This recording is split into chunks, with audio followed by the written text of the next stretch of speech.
Kumusta? Ako nga pala si Kaloy, isang nanay at tatay na may pangarap. Kaya tara, samahan niyo ako. Ngayong araw nga pala may pasok pa ang anak kong panganay sa eskwelahan. Lagpas alas 5 na ako nagising. Hay nako. Kaya ito, tamang inom ng tubig lang para sa gatas at kape. Pagkatapos, diretso na agad sa ng kanin. Akala nyo, parang sanay na. Pero ang totoo niyan, natatalanta na ako at dami nang tumatakbo sa isipan ko kung ano ba dapat unahin. Siya nga pala, kung naitatanong ninyo kung bakit tatay at nanay ako, ganun talaga basta ikaw lang isang nag-aalaga sa mga anak mo. At kung itatanong naman ninyo kung saan ang literal na nanay ng mga anak ko, ayun, naging astronaut na siguro. Biro lang. Napagpasyahan kasi ng partner ko na siya naman ang maghahanap buhay. Ngunit sa ibang lugar kung saan may mataas na kita. Hindi katulad rito, overwork, underpaid. Siya nga pala, bago ako naging inay at itay, or in short, inatay. Isa akong server bartender sa isang restaurant dito sa amin. And it's almost been 2 months since nag-resign ako to be a full-time inatay. After that, nag-struggle talaga ako kasi I need to find a way to sustain the needs of my kids, pay the bills, and assisting financially my partner since nasa training pa nga siya and nasa processing of documents pa. Kaya nga life is a struggle para sa aming mga hindi pinagpala. Yun lang talaga. Wala na tayong magagawa doon.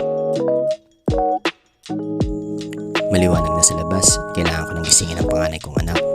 Surtehan na lang nga kung babangon agad kapag ginigising. Minsan kasi pahirapan pa. Itong ikalawang anak ko naman, hindi ko na muna ginigising. Kasi nga ayaw ko pa makakita ng World War II na pagkaaga-aga.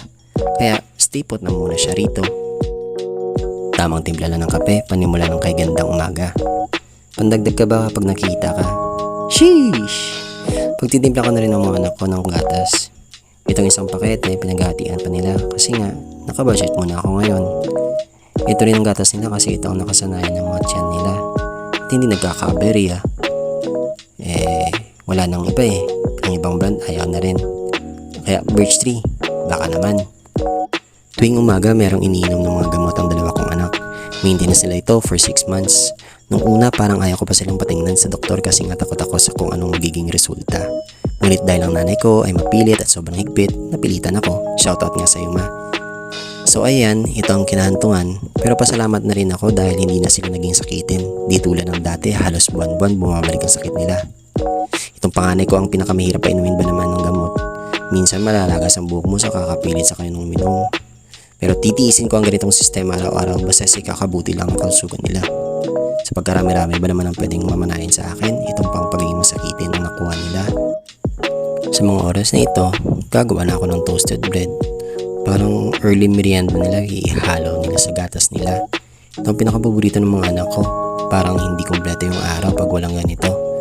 Minsan nga pag nakakalimutan ko, sila lang pa nagpapaalala sa akin. After nito, naluluto na ako ng ulam. Siya nga pala ulam namin dito is sardinas na may itlog at saka corned beef na may itlog. Puro lahat may itlog. Ano ba yan? Pero okay na rin kahit ganun. Pagkatapos ko luto, pinuntahan ko na si bossing. Gising na kasi Habang si ate kumakain na, tatalian ko na rin pala ang kanyang buhok. Tcharan! After 45 years. Huwag niyo na akong husgahan. Yan lang ang kaya ko. Yan lang alam ko. Malay ko ba dyan kung anong mga pinaggagawa ninyo sa buhok ninyo mga babae kayo. Sa mga oras na ito, kailangan ko na hatid sa school ang aking anak. Nagre-reklamo na nga kasi nga late na raw siya. Itong motor na gagamitin namin hindi to sa amin. Sa tito ko ito. Wala akong sariling motor na akin talaga. So ngayon, ang bunso ko munang anak ang videographer. Hindi naman ako pwede akong mag-videographer kasi nga magmamaneho ako. Sobrang 3 kilometro rin ang biyahe namin para lang makarating sa school ng anak ko. Pero kahit late na ang anak ko, maayos pa rin ako nagmamaneho ng motor. Dahan-dahan lang ako nagpapatakbo dahil alam kong kasama ko ang dalawa kong anak. Mas mainam na yung nag-iingat kaysa naman ilalagay ko sa peligro ang dalawa kong anak. First time voice over vlog ko nga pala ito. Sana supportan niyo ako sa mga susunod ko pang vlog at sa mga content ko na walang katuturan. Pero maraming salamat dahil hanggang dito nakaabot ka.